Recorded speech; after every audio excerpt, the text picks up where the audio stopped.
going on, guys? My name is Tommy. Welcome back to the channel. The time's come for another episode of the Forgotten Race Review, and it's another template today at the request of Mr. Michael Baker, who asked for a succubus-flavored tiefling.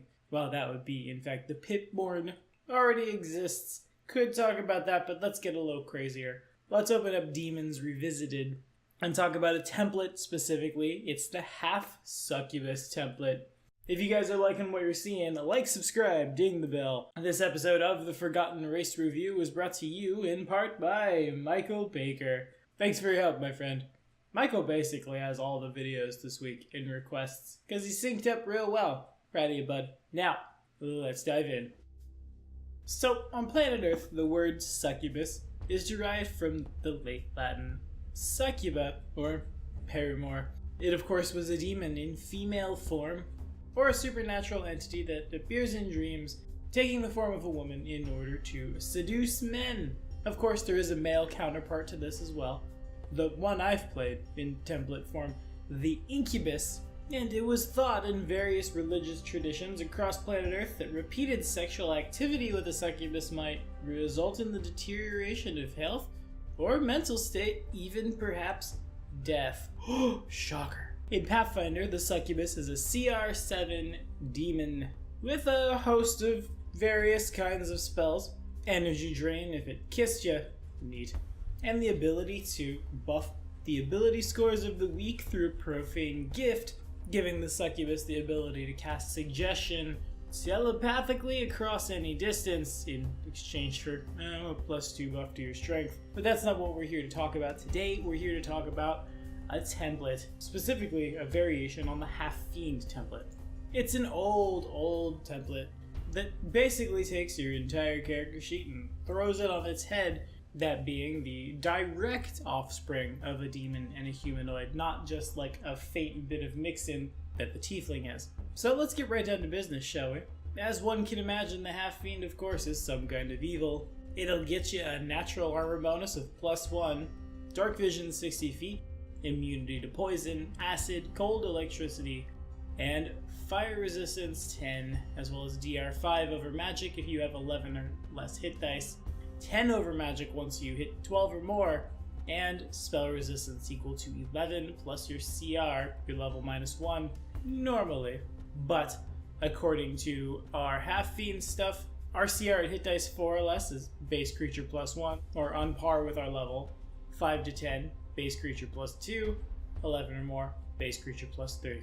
A Half-Fiend, unless it flies better, has a fly speed that twice the base creature's land speed with good maneuverability. Our Half-Fiend gains 2 claws and a bite, smite good, and a whole host of spell-like abilities, which is where Demons Revisited differentiates our Half-Succubus with the normal Half-Fiend. A Half-Succubus, of course, is pretty humanoid appearing, but she must still take pains to disguise herself lest she be, recognized as succubus, and we gotta break out True Fitty and sing a song backwards, and well, we've all seen that South Park, of course. She typically appears nearly identical in appearance to a full succubus and can easily be mistaken for a full demon. A Half-Succubus revels in roles that allows her, of course, to satisfy that overwhelming lust.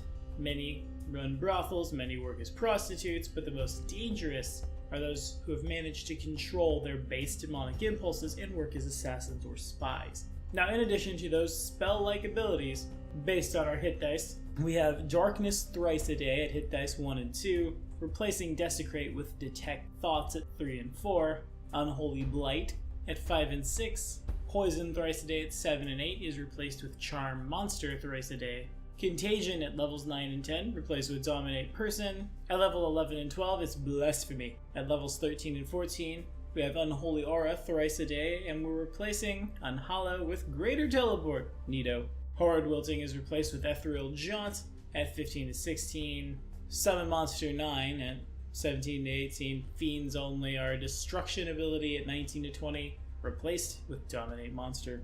Now, a normal Half-Fiend gets a +4 bonus on 3 ability scores, and a +2 on the other 3. A Half-Succubus gets a +2 to its Dexterity, a +4 to its Con, a +2 to its Int and Wiz, and a Charisma of +8. Neat. Need to seduce the people, need to be a stereotypical, which is to say badly role-played, bard. Yeah, that's where you get it. And you also get the passion ability, which, you know, knocks a negative level on anything that the Half-Succubus lures into an active passion. You, the Half-Succubus, can use this ability a number of times per day equal to your hit dice.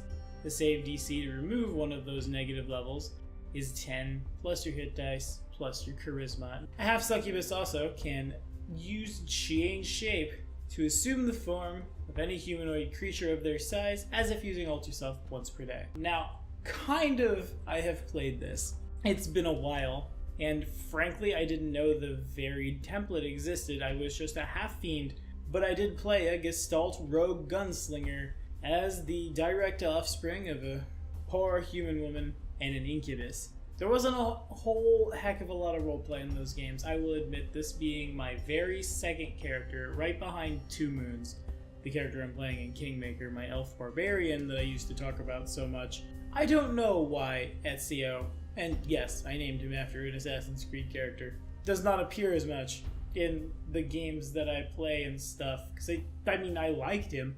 I don't know.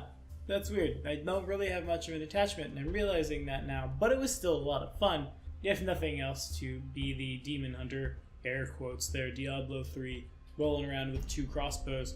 And, you know, as I think about that, I think that means that character needs a little bit of a re-up. Because he was fun, but I didn't do him justice. So how would I do that? Well, I have to be of evil alignment, unless my GM will allow me to do something else. So what that probably means is, as my rogue gunslinger, I've put all my ability score point-buy stuff into Dex so I can shoot real good. So it almost comes down to I don't have to have invested in my charisma, because I dumped to 7 charisma. There's a charisma of 15 on this character, which is kind of neat and lets you face, which would let me, the sneaky rogue that I made, be able to maybe not necessarily sneak through all my problems so much as show up, hey, bluff on through. It's like that orc that intimidates, that you know see him. Basically the same character. Now GMing for this, again, said it a million times, here's 1,000,001.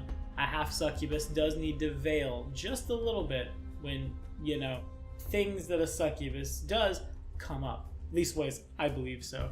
This isn't necessarily full Sakafbenoth or the Mashu or anything bad, but you have strong feelings of lust, and of course those must be used with caution at the table. With that in mind, I really like that this template exists because, you know, it lets you play exactly what you wanted to play, which I think is neat.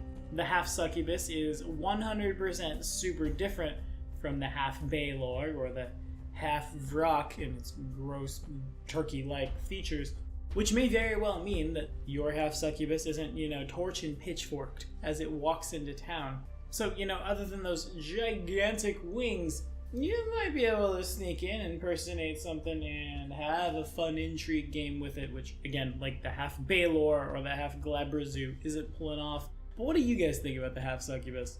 Have you played the Half-Fiend template before? How do evil games work out for you, and would you allow something with a template that says it must be evil to be non-evil in your games? Hell, have you allowed templates in your games? How's it been? Throw it in the comments. We'll keep the conversation going. As always, thank you guys so much for watching. Next week on the Forgotten Race review, truly, we will in fact cover the Angel Kin Azamar. See you then.